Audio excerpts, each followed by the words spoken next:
In 1946, after World War II, the US Navy launched the largest expedition to Antarctica to date. Titled Operation High Jump, the mission was led by Admiral Richard E. Byrd. The official narrative of the mission's objectives were to establish a US military and scientific research bases on the continent of Antarctica. Although Admiral Byrd's previous missions to Antarctica before the war gained him notoriety, they primarily failed due to the harsh conditions. Operation High Jump proved just as treacherous, with some of the crew perishing in blizzards and plane crashes, and resulted in early termination. Operation High Jump included a staggering 13 ships, aircraft escort, aircraft carrier, a submarine, 2 destroyers and a total of 4,700 men with full battle gear in what was officially called an ordinary training exercise and attempt to establish research bases. Speaking about the operation, Byrd said that the most important result of his observations and discoveries is the potential effect that they have in relation to the security of the United States. The fantastic speed with which the world is shrinking, recorded the Admiral, is one of the most important lessons learned during the recent Antarctic exploration. I have to warn my compatriots that the time has ended when we were able to take refuge in our isolation and rely on the certainty that the distances, the oceans and the poles were a guarantee of safety. He also said he didn't want to frighten anyone unduly, but that it was a bitter reality that in the case of a new war, the continental United States would be attacked by flying objects which could fly from pole to pole at incredible speeds. Many have since theorized that the specific security risk relates to the numerous alleged covert operations that took place during the Nazi era, the most memorable being that of New Swabia and the mysterious Base 211 located within Antarctica.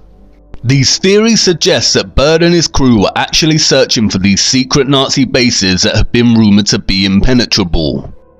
There are rumours and speculations that the Nazis had developed a type of aircraft with anti-gravity, specifically the type we now associate with flying saucers, and were able to not only just leave the planet and journey into space, but also launch very powerful attacks on any challengers. Interestingly, in July 1947, just 5 months after Byrd's Operation High Jump was terminated in Antarctica, the infamous Roswell crash happened. The official narrative states that a balloon crashed into a ranch in Roswell, New Mexico, but since the incident, a growing body of theories have arisen that suggest that what actually crashed in Roswell was a UFO. Between 1978 and the early 1990s, documents were obtained via Freedom of Information Act requests which fueled these theories, suggesting a UFO had crashed at Roswell and alien bodies and technology had been recovered by the US military. A plethora of books have been written on the subject. Interestingly, soon after the crash in 1947, the Central Intelligence Agency, the Department of Defense and the National Security Agency were all established. Just as a space race between America and Russia began in 1956, Admiral Byrd returned to Antarctica under Operation Deep Freeze to once again attempt to establish US Antarctic bases. It marked the beginning of a permanent military presence in Antarctica. Speaking about Antarctica, Byrd said, Admiral Byrd, you've been to both the North Pole and the South Pole.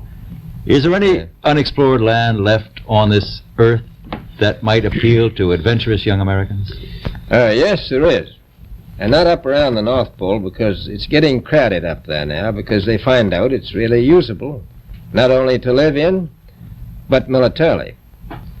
But strangely enough, there's left in the world today an area as big as the United States that's never been seen by a human being. And that's beyond the pole, on the other side of the South Pole, from Middle America. And I think it's quite astonishing that there should be an area as big as that unexplored. That's a tremendous So challenge. there's a lot of adventure left down at the bottom of the world. Admiral Byrd died in his sleep of a heart ailment a year later in 1957. He was an active Freemason. A year later, in 1958, NASA was established, And then soon after, in 1959, the Antarctica Treaty was signed by the UN, prohibiting access and ownership. I do not dispute that the Nazis created advanced technological flying crafts, and I do not dispute that many of them could have potentially fled to deep Antarctic bases. What many are not taught in history lessons at school is that many Nazis actually fled to America after the war. Remember, all wars are carefully choreographed by the satanic Illuminati elite. They are illusions cast upon the people using a system of us versus them, when in reality the us is funding the them, and vice versa. Werner von Braun was a German-born aerospace engineer and so-called space architect, and worked on Nazi Germany's rocket development program. In 1960, him and others were hired by NASA, where he served as director of the newly formed Marshall Space Flight Center. He was also chief architect of the technology that supposedly landed the Apollo spacecraft on the moon. What many haven't realized is that the Roswell crash and UFO narrative of 1947 was a carefully wrought and insidious form of false flag that can be classified as a PSYOP. A PSYOP is a psychological operation designed specifically to convey selected information and indicators to audiences to influence their emotions, motive, and objective reasoning. PSYOPs plant ideas in people's minds in a covert way. And what better way to create intrigue and hype for the upcoming space race of the 50s than to leave crumbs of information suggesting alien life? PSYOPs are highly manipulative and can work in a reverse psychological manner in which the recipient feels that the information must be true because it was secret. The Freedom of Information Act releases worked on a big portion of the public in just this manner. They appeared secret with just enough deliberately planted UFO and alien references to provoke an intended response in their audience. Other very famous leaked government documents such as Majestic 12 work in the same way. Just because something leaks does not mean it is true. Leaks can be plotted to influence and manipulate. And it makes getting to the truth really tough business. If a government has top secret information, mitigation procedures make it very difficult to leak, and that's why any leaks that do make it out require high skepticism and proof by evidence. The Pizzagate emails actually tell us minimal, but the real life evidence and prevalence of such evidence validates them. Leaked UFO alien disclosure works the opposite way. We have next to no evidence of this existing other than the so-called secret information suggesting its existence. Governments, the media, and Hollywood do not explore satanic child sacrifice. In fact, they act very fast to censor it quickly. But they do love to entertain the alien agenda whenever they get a chance. You see, there is a secret, and it's a secret that they do not want us to know. It is one of the greatest secrets of all time, and Roswell, Nazi UFOs, NASA, the space race, and the moon landings were all carefully designed to cover it up. You see, as the space race was heavily underway, there was another military operation taking place. Before we turn our attention to the specifics of this operation, it is necessary to take a look at another US Navy leader, James Van Allen. During the same time period between 1946 and 1954 that Admiral Byrd was exploring the North and South Poles, so was Van Allen. The satanic scientist Kabbalah priests tell us that he was conducting experiments to discover more about the Earth's magnetism, or magnetosphere. Van Allen had developed this bizarre invention called a rockoon, a balloon rocket combination that lifted missile rockets on balloons high above the Earth's atmosphere before firing them even higher. And he was conducting these experiments at the Arctic and Antarctic regions. What he discovered was, of course, named the Van Allen belts. NASA tells us that the belts are barriers of seething radiation that surround the Earth, and a collection of charged particles gathered in place by Earth's magnetic field. The belts extend from the starting altitude of 640 kilometers all the way to 58,000 kilometers. According to science, the belts begin at 640 kilometers, or what is referred to as just above low Earth orbit. And this is where it gets tricky for NASA and the governments of the world. Listen to what they say. As we get further away from Earth, we'll pass through the Van Allen belts, an area of dangerous radiation. But Orion has protection. Shielding will be put to the test as the vehicle cuts through the waves of radiation. Sensors aboard will record radiation levels for scientists to study. We must solve these challenges before we send people through this region of space. And unlike the previous program, we are setting a course with specific and achievable milestones. Early in the next decade, a set of crewed flights will test and prove the systems required for exploration beyond low Earth orbit, beyond low Earth orbit, beyond low Earth orbit. The kinds of technologies that we're testing out on Space Station are definitely helping us with our goals of going beyond low Earth orbit. So we have a really robust exploration program at NASA. The plan that NASA has is to build a rocket called SLS, which is a heavy lift rocket. It's something that is much bigger than what we have today, and it will be able to launch the Orion capsule with humans on board, as well as landers or other components to destinations beyond Earth orbit. Right now, we only can fly in Earth orbit. That's the farthest that we can go. And this new system that we're building is going to allow us to go beyond and hopefully take humans into the solar system to explore. So the moon, Mars, asteroids, there's a lot of destinations that we could go to, and we're building these building block components in order to allow us to do that eventually.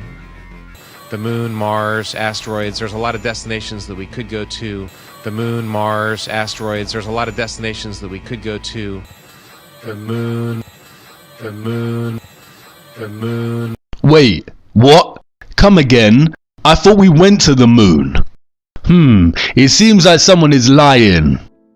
And now that you know about these radiation belts, do you really believe we went to this imaginary ball of rock in this tin can? We never went to the moon, and no one can go to the moon as it is not a sphere. Van Allen was approached by the military in the early 60s. In 1962, he suggested clearing the belts away by setting off nuclear bombs near the outer belt. The US military contacted Van Allen and began conducting a series of nuclear tests in the early 1960s called Operation Dominic. As the official narrative tells us, the operation included within it the Operation Fishbowl events, which were designed to understand how nuclear weapons would interact with the Earth's so-called magnetic field. The highest of the Fishbowl events was called Starfish Prime, a 1.4 megaton nuclear bomb detonated at 400 kilometers on July 9th, 1962. Why were they firing rockets and nuclear bombs way up into the Earth's atmosphere to discover more about its radiation?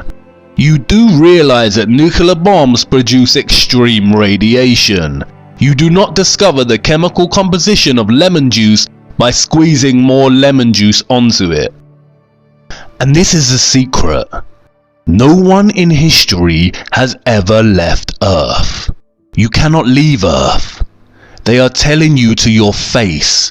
Now, one thing I really want your generation to embrace is that the Earth is a closed system. The Earth is a closed system. We cannot leave the Earth. There's no place to go. And this is from one of the highest satanic scientist Kabbalah priests himself, straight from the goat's mouth. See, these Satanists just have to tell you, they are hiding it in plain sight again. And they're getting away with it because they are relying on both our inability to get our heads around the bamboozlement of impossible figures and phenomena, and they are also relying on our blind trust in the scientific institutions of the world and their word. No one has ever left flat Earth. It is a closed system, and not because there are radiation belts. No one has left because there is a dome-like roof above of what is better understood as a firmament. We cannot leave the Earth. This is what Admiral Byrd discovered in Antarctica. They discovered the foundations of the firmament. And that's why you cannot go to Antarctica. It is literally the edge of the earth. And I know what you're probably thinking. What? This is going from crazy to crazier to insane. But by now you already know what I am going to say. Let me show you. In 2014, civilian space geeks constructed their own rocket with a camera on and sent it up with the goal of being the first civilian rocket to make it to space. Look what happens. Our mission as the Civilian Space Exploration Team is to be the first civilian team in history to launch a rocket that reaches space.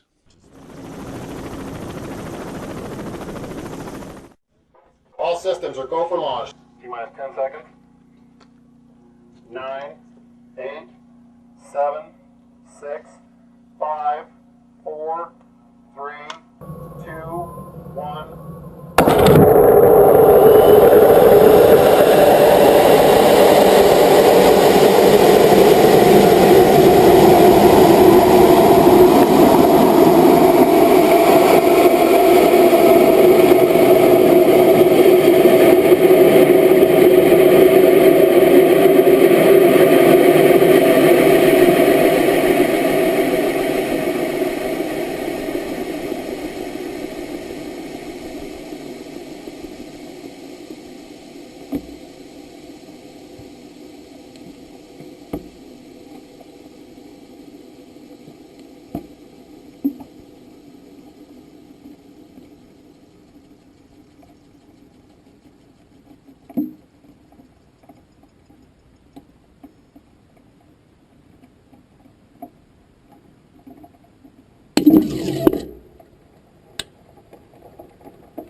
What did that rocket hit? If there was a high amount of intense radiation up there, it would have scorched that mini rocket to pieces.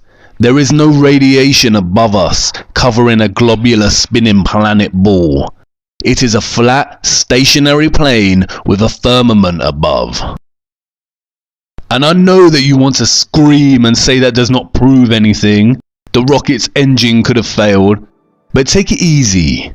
We are just getting started.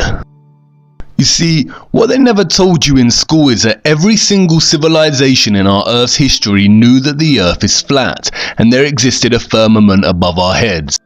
They were trying to tell us, and illustrations throughout the years have brought their conceptions of the world that we live in to life.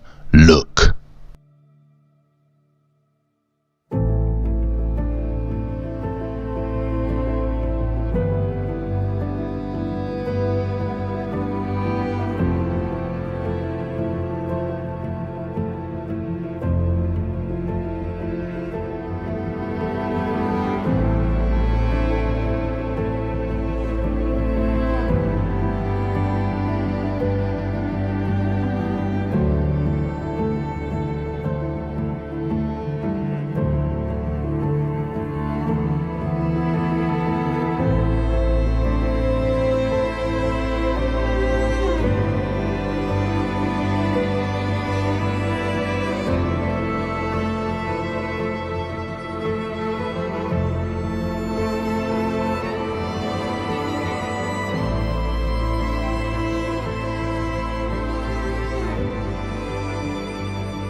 Only one is the satanic lie. Take another look at NASA's insignia. Did you not notice? Look at the ring around the planet, Saturn. And look closer at what they call the red chevron. Don't you think it looks like a split tongue? The tongue of the serpent? It almost resembles the letter T, which would give the organization's name an interesting anagram. But just a coincidence, I'm sure. And why does every single rocket that NASA supposedly sends up to space take the exact same path? Look, they aren't sending rockets into space. They reach a certain altitude and begin bending until traveling horizontally and landed in the ocean somewhere. They cannot go up and leave Earth's atmosphere and journey into space because there is no space. There is a firmament above. And they have been hiding it in plain sight the whole time. Look closer at the Masonic drawings. Can you see it? The four pillars, or the four corners of the earth, the sun and moon the same size and both within an arched dome or firmament. And of course satanic pedo Hollywood has already told us while laughing behind our backs, look.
Talk to him.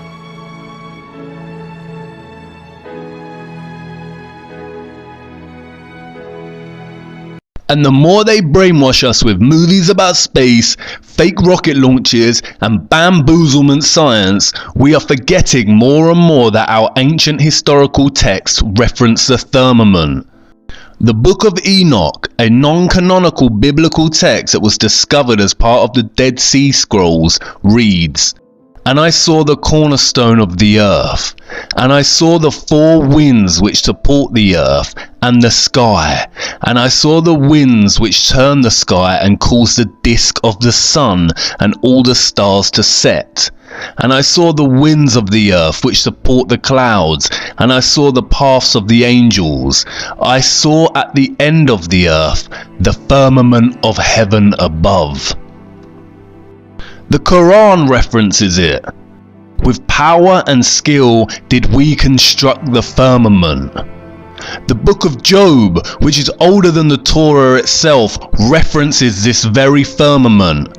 "Hast thou with him spread out the sky, which is strong as a molten looking glass?" What does that mean? A molten looking glass.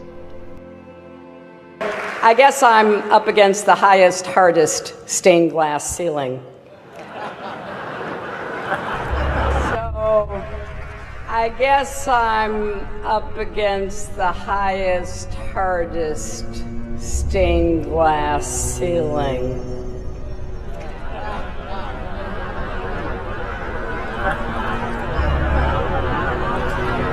And it may be hard to see tonight, but we are all standing under a glass ceiling right now.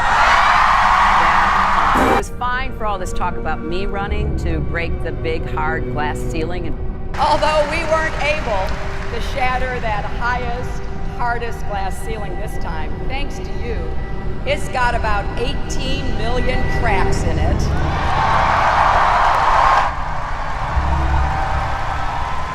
And the light is shining through like never before. There's a mystery. Scattered around in the sand are thousands of chunks of strange yellow-green glass. It is really a mysterious glass. We scientists are still kind of puzzled how these things form. And I can't believe we just put the biggest crack in that glass ceiling yet. It's got about 18 million cracks in it. Again, they are telling us. And the crowd claps and cheers in their own ignorance. They are telling us while laughing behind our backs. But wait a minute. The firmament cannot be made of super strong glass, or that rocket would have been shattered upon impact. And I know, maybe the rocket just malfunctioned or ran out of power. Stay with me. Interestingly, the biblical book of Genesis holds some clues to this mystery. And God said, "Let there be a firmament in the midst of the waters, and let it divide the waters from the waters." And God made the firmament, and divided the waters which were under the firmament from the waters which were above the firmament. And it was so. Could there really be water just above the firmament and directly below it? It sounds like an absurd concept. Not as absurd as bending oceans wrapped around a spinning space ball, mind you. So let's investigate. It's the stars and the planets themselves that offer more clues. In case you forgot, the planets that NASA and other official space agencies show us are CGI, or artistic renditions. We have seen their lazy Photoshop skills exposed in previous episodes. We see something very different when we use an advanced and powerful lens, like found on Nikon cameras, and look at the planets above us. Look.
They are pulsing and shifting, almost dancing. NASA says this is because of the Earth's atmosphere, but as we just saw, not all of them follow the same pattern. Each planet here radiates its own specific patterns and light movements. You see, what we call the planets are actually stars like the rest of the stars we see at night. And the sun is a sun, not a star. This is a star, and this is a sun.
There is no space. No Kabbalah Ein Sof vacuum of nothingness. Space is an elaborate hoax. Real space is water.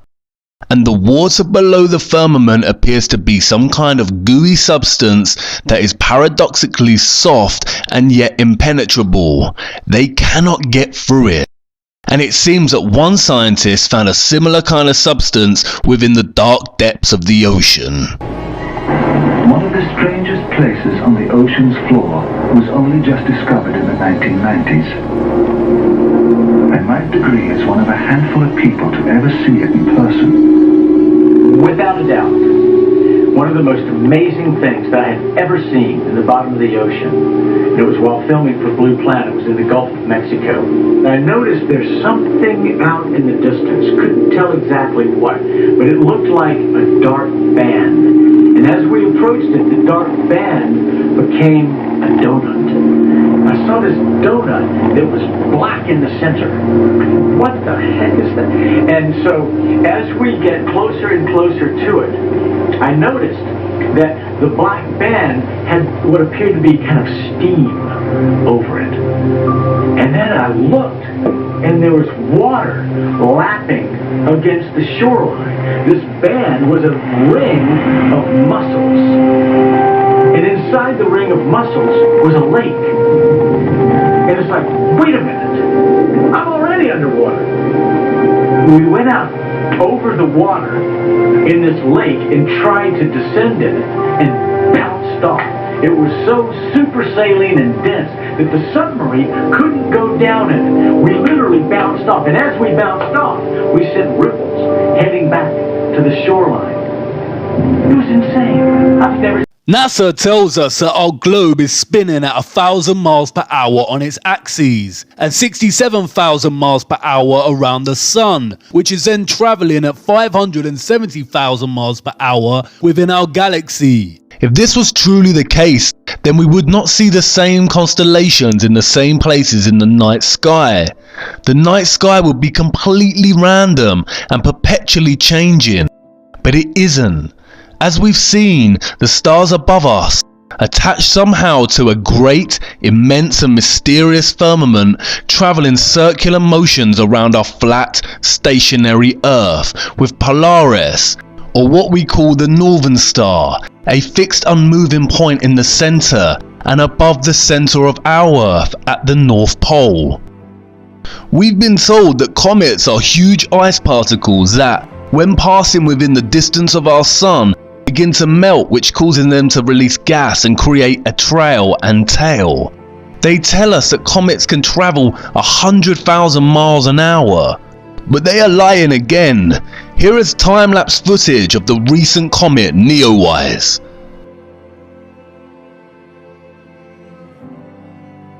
As you can see, the comet is not actually moving in its own path. It is fixed in its area on the firmament and moving in conjunction with the rest of the stars. There is no travelling comet journeying at 100,000 miles per hour. But look closer. Can you not see it? It is a large opening in the firmament, casting a ray of light from whatever exists behind and through the water beneath it, much like you see with the light entering in an underwater cave opening deep in the ocean. There's a very simple experiment that you can do in the comfort of your own home to prove the existence of the firmament or earthly dome. Create a rainbow.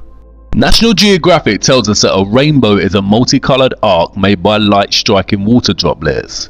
The most familiar type rainbow is produced when sunlight strikes raindrops in front of a viewer at a precise angle. Rainbows can also be viewed around fog, sea spray, or waterfalls. A rainbow is an optical illusion. It does not actually exist in a specific spot in the sky. The appearance of a rainbow depends on where you are standing and where the sun or other source of light is shining. They go on to state that rainbows are the result of the refraction and reflection of light. Both refraction and reflection are phenomena that involve a change in a wave's direction. a refracted wave may appear bent, while a reflected wave may seem to bounce back from a surface or other wavefront.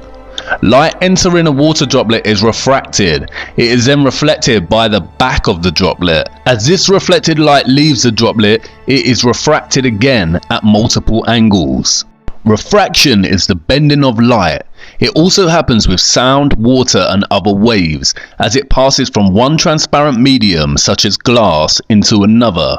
Here we see the white light hitting the glass triangular prism and refracting the light into a straight rainbow. We have never seen a straight rainbow, a triangular rainbow, or one that forms right angles or goes up and down or left to right. In order for refraction to take place, the white light has to reflect through a prism, which has to be transparent like glass. So whatever the white light of the sun is hitting when we see a rainbow, it has to be the shape of the prism it is hitting. The rainbow is always there, but there needs to be a screen for us to see it. The rainbow is always there, but we only see it when the rain forms a condensed mist, like a screen. That's why we see smaller rainbows in garden sprinklers. And it's important to note that the rainbows we see in garden sprinklers retain the same shape as the ones we see in the sky. The screen mist of water provides us a screen to see the refracted light of the rainbow, which holds its prism's shape, i.e. a glass dome. It's really that simple. In the same way the laws of density and perspective are really that simple. But here's where it gets unbelievable. Look at this image of a rainbow reflected in the ocean. Notice how the colors are reflected, like in a mirror, so the colors are reversed. The violet, indigo and blue that are always at the bottom of the rainbow are here at the top of the rainbow in the reflection. Now try this for yourself at home. ScienceSparks.com tells us how we can make a rainbow. You can either make a rainbow with a mirror. Try placing a mirror inside a glass and angling the glass so sunlight hits the mirror. You should be able to reflect a rainbow onto a wall. Or you can do the same exercise, but instead of using sunlight you can shine a torch. The rainbow that is reflected from the flat mirror, i.e. the prism, and the screen of water, like when it rains or there is water mist, creates a near straight rainbow onto the wall. If water is the reason for creating the arched rainbow shape, as science says, then why does it here produce a straight rainbow? Now take a domed circular glass as your prism and fill it with water and let the white light of the sun shine through it.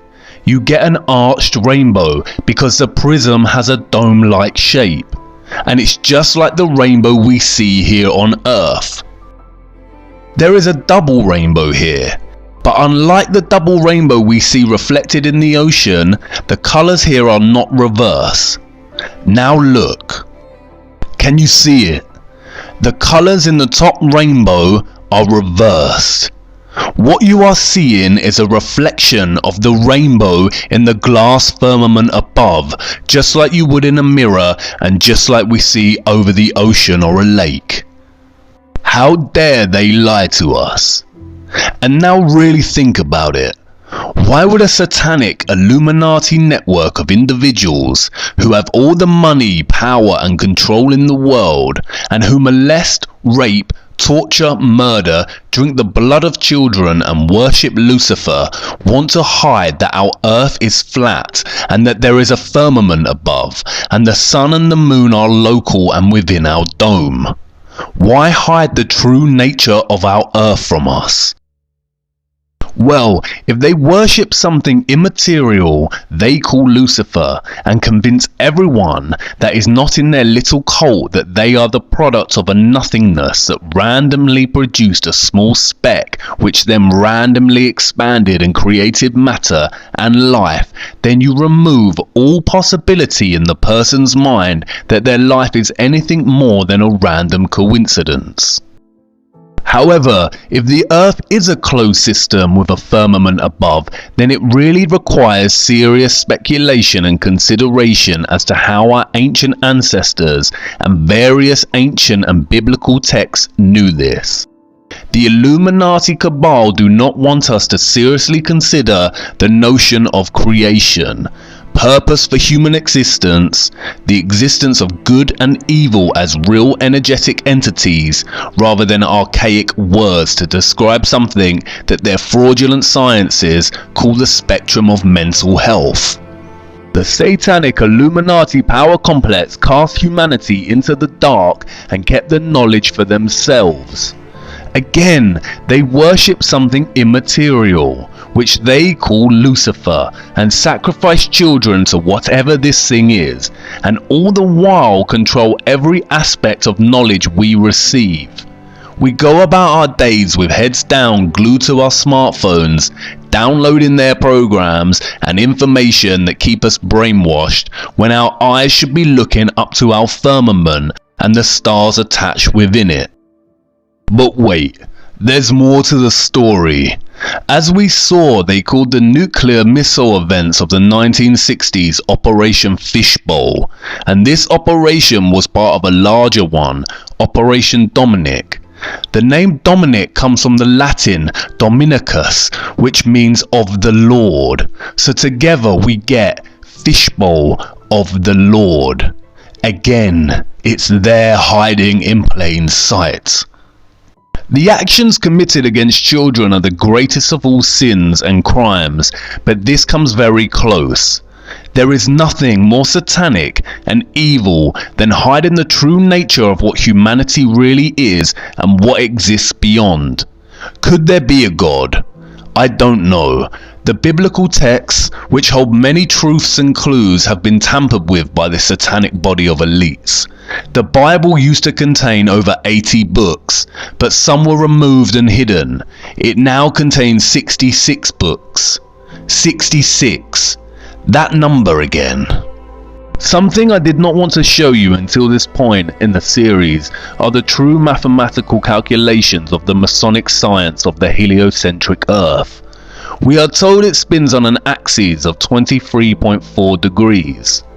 If a straight angle is 90 degrees and we subtract the 23.4 degrees of the Earth's tilt, what number are we left with? 66.6. I have told you that the Earth orbits the Sun at 67,000 miles per hour, but you see I rounded up. Wikipedia gives us a true Masonic figure, 66,600 miles per hour. I have also shown how according to the heliocentric model the Earth should curve at 8 inches per mile squared. What is 8 inches in feet? At this point you already know. It's 0.666.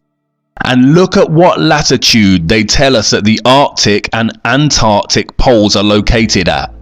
66.6 latitude. Can you see what is happening? How many coincidences before mathematically impossible? They are lying to us. There are no coincidences. Coincidence and randomness is Kabbalah science. I have saved this until now because I wanted to show you first. Buried deep within hundreds of pages of declassified CIA documents that present abstracts or cover notes of Soviet scientific studies, there are a couple of cards from the 1940s and 60s that are very telling. Here is an abstract outlining a study they were conducting on photographing the firmament. The full studies are not accessible to the public, but we can see here that they have produced a camera that can take a photograph of the firmament in its entirety all the way down to the horizon. Another abstract details echoes and glows in the firmament, and another measuring the color temperature of the firmament. In another abstract there is a contents page for naval personnel. Look at the contents. The shape of the firmament. Rings around the sun and distortion of the sun's and moon's disks at the horizon. Disks, not spheres, just like reference in the Book of Enoch. Again, it is just an abstract of the manual and we cannot see the full contents. In another abstract we see reference to what they call the Eros firmament. It states that at the Eros firmament the passage of the sun is 5 times quicker. The passage of the sun. They do not reference the Earth's spin in orbit, but that the Sun is the one moving and making a passage over the Earth right below the firmament. Notice the dates, which align with all the operations at the poles and firing missiles up into our sky. The reference to a firmament is scarce and almost unnoticeable in the hundreds of pages that were declassified, but it is there. And there is a huge difference between these declassified documents and the government leaks I spoke about earlier, like that of Majestic 12. Barely anyone has ever noticed these snippets of study abstracts. I would say that it was by negligence that these references were even declassified within hundreds of other pages of unrelated material in the first place. But I don't think it's that. It's complacency. No one is ever likely to come across these buried documents, and if they did, I doubt they would think twice after skimming over a study title referencing the firmament. The space heliocentric hoax has been so ingrained in our minds from our early years and reinforced on a daily basis in ways we don't even think twice about, it would never occur to us the significance of such references in documents of the 1940s and 60s. But it is there, hidden in plain sight. Even the Simpsons have told us. Santa Claus kicks and deals. It's a long fly ball going back. And the ball shatters the sky, bringing the ocean itself down into the stadium. Oh, and you remember Nazi aerospace engineer Werner von Braun, who was a leading director at NASA upon its founding and a leading figure in the Apollo moon missions? Well, he died in 1977. Look at his grave. It references Psalms 19:1. What is that verse? The heavens declare the glory of God, and the firmament showeth his handiwork. You see, it's always been there waiting for us to notice. We just fell asleep as children to bedtime stories of space explorers and never woke up. Space is a highly manipulative and controlled psyop, an elaborate hoax to control us and destabilize us from our true human nature. It is the greatest lie of all time. And I know what you're thinking. If space is fake, does this eradicate the possibility of alien life? I can almost feel the disappointment in you, just like all those years ago when you discovered Santa was not real. But no, it doesn't mean there isn't other life, and I implore you to consider the potential vastness of a new kind of space and land beyond the poles that Admiral Byrd was referring to. Again, it's been right in your face the whole time. ETs, extraterrestrial, aka extraterritory. Don't worry, I am not going to ruin the excitement your imagination feels when it thinks of extraterrestrials. In fact, I'm going to enhance it. But before I do that, however, we need to examine more of our flat stationary plane that is bound by the wonder of our firmament and the waters above. We still have time, and I need to make an important stop first. Come on, move swiftly. Follow me to part 9. I need to show you the panic they are in now their little secret is starting to emerge.